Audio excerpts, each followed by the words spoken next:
Hello there. I have a really fun recipe that I want to share with you today.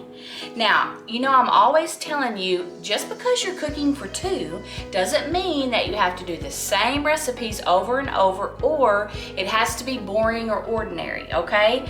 This recipe is really fun, and you know what? Sometimes I think it's really easier when you're cooking for two because you don't have to buy as many ingredients, and also you don't have to prepare as much. So, with that in mind, before we go on to this recipe, I did want to just take a minute to say, always, if you want my full recipe, you'll be able to find that at cookitfortwo.com. That is my blog. You can go there, you can subscribe to my blog, you're going to be able to get my recipes, pictures, and also you'll get a monthly newsletter. Just, you know, kind of a little update on what's going on with Cook It for Two, with us personally. So be sure and do that. And while you're at it, hop on over to YouTube, because I also have a YouTube channel, and you can subscribe to my YouTube channel. Be sure and hit that bell, because every time I put out a new video, you will be notified. And also, you know, go ahead, share, like, comment, do all those things, because yes, it really helps my business, but even more than that, it helps me to know what you want and what you like, and the things that I do that, you know, you really like, or maybe there's some stuff I do that's just not so great, and that's okay. I need to know those things. So enough of that, we're gonna head on with this recipe. I haven't told you yet what it is, but it is Marvelous Meatloaf Muffins. Okay, not just mini loaves, but we're gonna do this in muffin form. And the great thing about this is, if you are cooking for two and you just want one serving, you can take my recipe, you can cut it in half. That'll be very easy to do. If you are like me, and even though I'm cooking for two, I like to kind of do a little bit ahead if I can. So I wanna go ahead and do my full recipe, and I'm also gonna show you how you can freeze these very easily after they're completely cool. Pop them in the freezer, and you're gonna have two more meals that are almost ready to go. So here we go. First thing that we're gonna do is, as you can see, I've already mise-en-placed, so I have all of my ingredients just about ready to go. There's a few things left to do. And the ingredients for these are a little bit different than what I normally put in just my regular meatloaf. I kind of spiced this one up a little bit. We have some onions, and these are purple onions, but I just did that because that's all I had in my pantry. Probably normally I'd do like a sweet onion, but that's what I had, so we're going with it. Next thing that I'm gonna add is I've shredded up some carrots. So we're gonna put some carrots in there. This is kind of just going to add a little bit of bulk to this recipe, because you know a lot of times with meatloaf it's kind of hard to get it to stay together. We love mushrooms, so I'm throwing in some chopped mushrooms, and you can see the onions and the mushrooms. I did kind of dice them up a little bit smaller just because it's going to be in a muffin, so we don't want like big chunks of food to bite into. Now I have some breadcrumbs. I'm gonna add those in there. That's another thing that's really gonna help bind this together. We have some Worcestershire sauce, and you know what? You can leave that out, or you could even substitute some coconut aminos if you would rather use those. And a lot of times I use those, but I'm out right now, so we're going with the Worcestershire. I have here some ketchup and some spicy brown mustard. I'm gonna put that in there. Let me get a little spatula, because we want all this goodness. We don't want to leave it in the bowl. So we're going to put that in there. Now, the last thing besides the hamburger meat that I'm adding to this is 1 egg. And with the 1 egg, you want to slightly beat it, okay? And all that means is we're not going to whip this up for scrambled eggs. We don't want air in this egg, but we do want to cause this yolk, the yolk and the white, we want it to be one, okay? We don't want it to be separate. So we're just going to lightly beat this just to combine it, okay? That's all we're doing. We're not whipping air in there. So see how that's combined? That's all we want to do. So we're going to pour that in our mixture. All right, now we can't forget garlic. gotta have garlic in there. And I'm using my garlic press, you know, one of my most favorite tools in the kitchen. Love the ease of it. Put 2 cloves in there. If you have a great big one, 1 would probably be enough. Or, you know, your kitchen. You can do what you want. You can add 3 or 4 if you like. But just make sure that both people eat it, because if not, you won't be able to stand each other. Okay, now I'm going to add a little bit of salt and a little bit of pepper. And the star of the show, we need our hamburger meat. And this hamburger meat, this is the meat I told you we get from a local farmer here. And oh my gosh, this hamburger is so good. Actually, I probably should add a little bit of olive oil in here just to give it some fat, because there will be no fat from this hamburger meat. Now, I'm gonna take my rings off. My hands are clean. And because I always say the very best tools in the kitchen, besides my garlic press, are these right here, my hands. Meatloaf, it's really hard to mix up without using your hands. So we're just gonna go ahead, take the plunge. Go in there. Now, if you are just really grossed out by this, don't worry, you don't have to do it. All right, you can mix it up with a spoon, use a fork, you know, however you can get the job done, that's what you should do. I kind of like this, actually. Now, what I have done as I'm finishing mixing this up, what I have done is I have taken my muffin pan. Whoop, did you hear my oven? We're all preheated. I don't think I told you that. Preheat your oven to like 350. That's what we're gonna go with. Okay, as you can see, I already have my muffin pan all ready. Now, like I said, I'm doing the full recipe. So I have a 12-cup muffin pan. You can use a 12-cup and still just do 1 recipe and do 6. Or if you have a 6-cup muffin tin and that's all you want to do is 6, or 2. You know, if you don't have a 12 one, you have 2 6s. However, you can do it any way you like. But you're going to need at least a 6 muffin tin to do this recipe. So I have already sprayed it with oil, and I know my muffin tin looks kind of funny, but this is a stone actually. It's from Pampered Chef and it's very seasoned. I love this muffin tin or pan. But I did want to tell you, a lot of times, even just like with normal pans, I don't like to really spray cooking spray like Pam or whatever store brand it is. I love this mister because this is wonderful. You can put olive oil, you can put avocado oil, whatever kind of oil you want to in here, all right? And I've already pumped it up, okay? So what you would do is you take this and you go up and down and you would pump it, fill it up with air, and then you're just going to, you can hear that, see that just comes out really easy, and that way you're just using regular oil and it doesn't cause that sticky film to form on any of your pans or your bakeware. So that's what I love to use.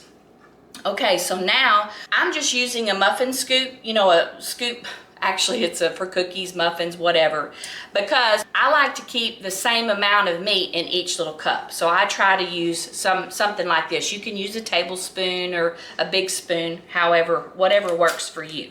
So we're just gonna put that in there and kind of pat it down, and we'll just keep going.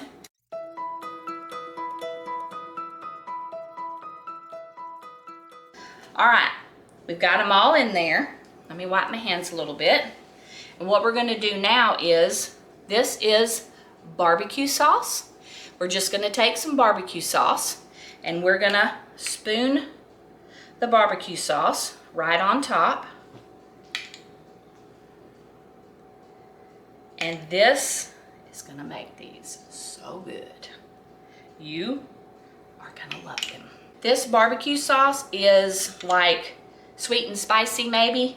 That's what I usually get if I get barbecue sauce. I really like to make my own, but this is actually a store-bought. Now, while I'm finishing up topping these off with this delicious barbecue sauce, I was just gonna ask you for a little feedback. Let me know.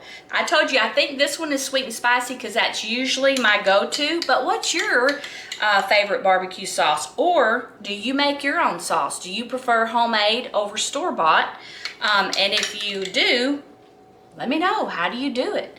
But let me know, what's your favorite? Do you like smoked? Do you like the sweet and spicy? Do you just like the original, just the way, you know, it first was made? Put it in the comments if you would, and let's see what your preference is. All right, I think we have enough barbecue sauce on there. I'm gonna sprinkle a tad bit more salt right on the top because I never did salt them after I added the hamburger meat. I kind of forgot.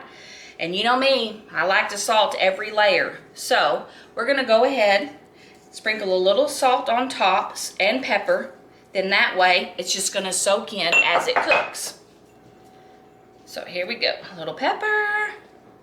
Can't forget the salt and pepper. I have my oven preheated to 350. I am going to put this in, let it cook for probably about 30 minutes. I just have to check it and kind of see. You can tell when it's really bubbly around the edges, when it starts to even maybe, you know, get a little of a crust on the top of the meatloaf, you're gonna know that it's ready to come out. And anytime you're in doubt, you can always just use a thermometer, stick it in there. And it needs to be about 160, 165, because when you pull this out of the oven, especially if you're cooking in a stone, when you pull it out of the oven while it cools down, it is gonna cook a little bit longer. So I'm gonna go ahead, put this in the oven, and while I let this cook, we have a couple more things to do, and then we're gonna have our whole meal ready. I am going to do something on the video. I don't think I've ever done this before. I'm gonna be using instant mashed potatoes. I have to whisper that because I am the mashed potato queen in my family. Everybody relies on me for mashed potatoes because they're pretty darn good. And I never use instant. Not that there's anything wrong with them, but you know, I love to cook, so I love making them from scratch. But to make this recipe easy for everyone, I wanted to show a different option, okay? If you're like me and you're the mashed potato queen in your family, then by all means, you can make your mashed potatoes fresh, or maybe you would plan this meal after you've had some and you have some leftovers in your fridge. Because if you remember at the beginning when I said these are Marvelous Meatloaf Muffins, well, the marvelous part is we're gonna make these mashed potatoes and we're gonna put them on top of our little meatloaf muffins. All right, so wow, it's gonna be awesome. So I just wanted to go over how to make these. And like I said, this is just a quick and easy substitution. I usually always use my real mashed potatoes, okay? But for this recipe, and to make it quick and easy for those of you who don't maybe like to make mashed potatoes, or maybe you like these better, here, this is for you. So what we're gonna do is we're gonna go ahead and pour our potatoes, and by the way, these are the roasted garlic instant potatoes, and we're gonna pour these in the bowl. We're gonna add some hot water and a little bit of salt and pepper. And I do have a little trick, because if you read these the directions, if you read the directions, it says to mix thoroughly using a fork. Okay, well, if you will upgrade to a whisk, this will change your world in instant mashed potatoes. And I actually learned this little trick from when I worked years and years and years ago. I worked at a Melissa's elementary cafeteria, and they always used instant potatoes, but we always had to use the whisk. Because if you'll use a whisk, you can hear my teapot going over here. If you use a whisk, you're gonna get some air in there, and it's gonna make these potatoes taste a little bit more like fresh homemade potatoes. So try that next time if you've never tried a whisk when you make instant potatoes. All right, here we go. Now, I do want to say this. If you have never made instant mashed potatoes before, be very, very careful because we're gonna use boiling water. You've got to have 2 cups of boiling hot water to go into these flakes. So this water is very hot, so be very careful. Make sure there's no kids around if it were to splash out or something because it will burn you. So here we go. I'm going to pour my 2 cups into my measuring cup. Okay. Now, what we're going to do is I'm going to go ahead and throw in a little bit of salt and a little bit of pepper because once you add this liquid, you really want to go ahead and start mixing it up. You don't want to give it time to like clump together. So, we're going to add our hot water. Like I said, be very, very careful when you do this because that is boiling water. Take your whisk and you just want to get in there and just really, I like to kind of turn my bowl a little bit sideways so I can kind of actually do a little whisking and not just mixing. And that's going to help kind of give a little bit of air in there and fluff up your potatoes. All right, so we're going to do that. Now, our muffins are still cooking in the oven. So we want this to just kind of sit and we want these to firm up just a little bit because we're going to put them in a bag and we're going to pipe them onto our muffins. Isn't that exciting? We're down to the last step in this whole meal, okay? And it's just some fresh green beans. This is really simple. I've already washed them. I've let them kind of sit, draining a little bit to get all the excess water off of them. I have a skillet over here with some olive oil in it, and it's been heating up. So now I'm going to go ahead. I'm just going to put these green beans in here. Okay, turn my heat down a little bit. And this probably looks like a lot, but I'm going to go ahead and do them all because I love to have leftovers, veggies in the fridge because these are so good with couscous or rice. You can throw them into stir fries, and so I'm just going to go ahead and cook my whole skillet full there. Now what I'm going to do is I'm going to put a little bit of salt and I'm going to do a little bit of pepper. I like to let them get a little blistered, so I want to keep that heat up a little bit at the beginning, and then I'll turn it down some and kind of let them get a little tender, because Kyle and I, we don't really like ours really crisp like a lot of people do. We like them more on the tender side, so I'll turn them down and let them cook a little slower. Now, I'm going to go ahead and I'm going to add some garlic. And, as always, once I get all this garlic added, be sure and stir that good. I'm adding quite a bit of garlic because we love garlic. I've got about 3 cloves that I've added here. But it's quite a bit of green beans too.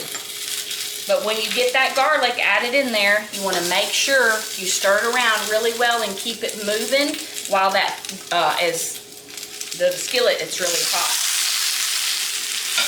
It's popping really bad from the water. It's not that hot. Oh my gosh. I wish you could smell this. Garlic and olive oil. Ah, I think it should be perfume. We're going to let that kind of cook and maybe blister a little bit. And then we'll turn them all over and let them blister on the other side. And then I'll turn them down. Okay, still have my green beans cooking in the skillet, steaming a little bit because we want them a little bit more tender, but they're looking and smelling delicious. I just pulled our muffins out of the oven, and oh my gosh, they look beautiful, they look scrumptious, and they're just going to get better. We have our potatoes that have been sitting aside. They're cooled now. I've taken a measuring jar, okay, and I just put a large Ziploc baggie in it. It just makes it easier to scoop the mashed potatoes in and not make such a big mess. So what I'm going to do is I'm going to take my mashed potatoes, scoop them right in this baggie. Probably won't take all of them, so I'm going to put That's probably maybe enough. We'll see. You don't want to make your mounds on your muffins too tall. You know, we got to keep them kind of a little bit lower.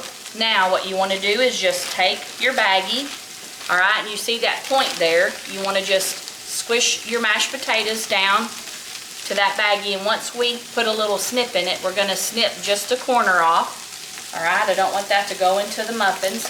Now that the air's out, you can see those potatoes will go right down in there.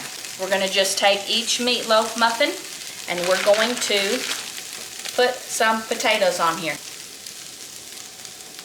You don't have to try to do anything fancy. You just want to put your mashed potatoes up on top of your muffin. Okay, there's that one.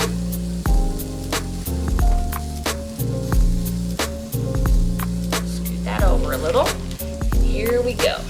We had just enough. Okay, I have this board. We're going to sprinkle just a little bit of cheese on each. Well, sorry, I'm making a mess here. Sprinkle a little bit of cheese on each one of our little potato mounds.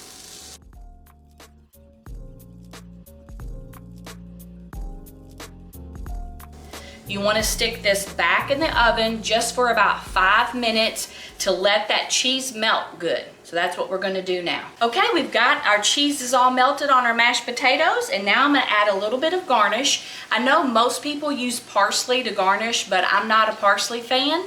Kyle doesn't really like it either, so I usually will go with basil. So I got some of my fresh basil, and I've already chopped it up. So we're just going to add a little bit on the top. Is this really necessary? Not really. It just gives you a little bit of freshness, a little bright color. You know, a little pop of color always makes everything look better. So, again, it's not necessary, but it's fun and it looks good. So, if you don't have anything to put on top, don't stress about it. They're going to taste the same. All right, so that's it for our meatloaf muffins, but I did want to point out a couple of things as we're coming to a close here and we're ready to be able to put our meal together and eat. If you'll notice, I did put this muffin pan on a cookie sheet, on a baking sheet with some foil, just because you never know. And if you're using like store-bought hamburger meat and maybe it's like 83% fat or whatever, and so it's quite a bit of fat, then you might have a little bit of grease to spill over. So I always like to keep my oven as clean as I can, so I just have some foil on this pan. So that's easy cleanup. If you have a little spill, you just take your foil and you throw it away. And also, I did tell you I would talk to you about how you can freeze these. Once these have cooled completely, then if you have some kind of a container like this, because this seals really, really well. If you have some type of a container like this that has a good seal on it, or a glass container like this is really good too, that has a good seal. What you can do is let your muffins cool completely. Then what you don't eat or what you want to freeze, you're just going to take them. You might want to put a little bit of parchment paper in the bottom, and take your muffins, sit them on there, close it, make sure you squeeze it down, all that air is out, and you can stick that in your freezer, and it's going to be good in your freezer for a couple of months. That way you can take this out, take the lid off, and if you have 6 in here and you just want 2 or you just want 4, you just pull out what you need and put the rest back in your freezer. It's as simple as that. So again, either way you choose to do your recipe, whether you do the whole recipe or you half it, it's just whatever works best for you. We're coming to a close here. This is all smelling so good, and as usual, we're hungry. So I hope that today you have picked up something from this recipe that you can take into your kitchen and you can cook up a great recipe for your sweetie. Lord bless you.